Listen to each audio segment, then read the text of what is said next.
I'm also very, very happy and proud to introduce to you the newly installed Executive Director of the Kentucky Baptist Convention, a great man of God, my dear friend, Dr. Paul Chitwood. Would you come?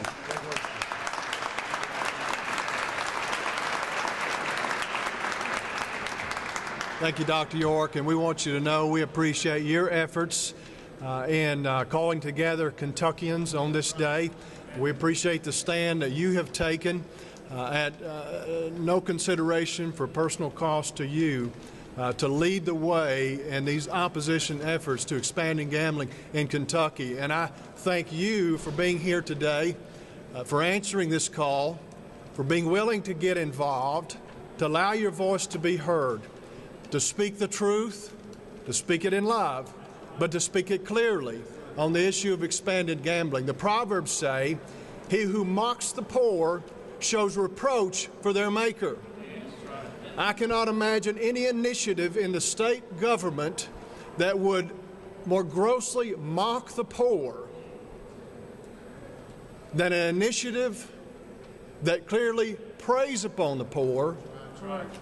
And as we've already heard reference today, you don't have to look very far to neighboring states to see the consequences upon the poor. It is well documented. Study after study show us the wreck and ruin that we welcome into families when we bring casino gambling into a state. We don't reproach our Maker. Let us not mock the poor. When we take a stand on this issue, we are standing together, 2,400 churches in the Kentucky Baptist Convention, joining arms with our brothers and sisters from other denominations all across this state to speak with that one voice. As we look to the future, we don't want this to be a future where we have in Kentucky turned to virtue instead of vice to make a way forward. That is not an answer for Kentucky. I wonder if our senators and legislators would do one simple exercise to check their heart as they make a decision on this issue.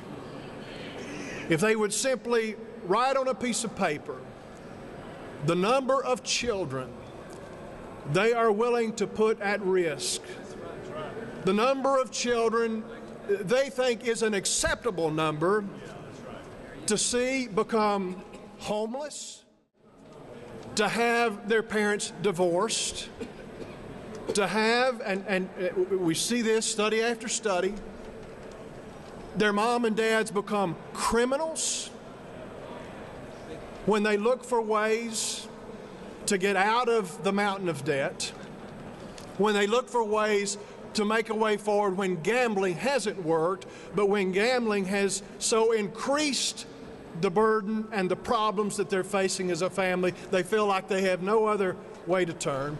How many children are we willing to lay upon the altar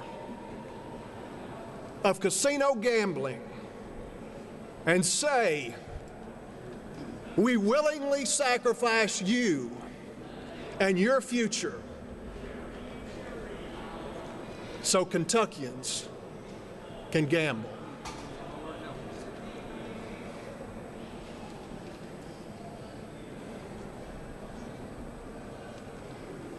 That's not a choice we have to make, is it? That's right.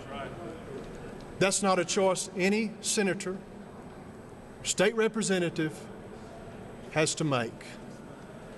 Just vote no. Just vote no. God bless you. God bless the children of Kentucky.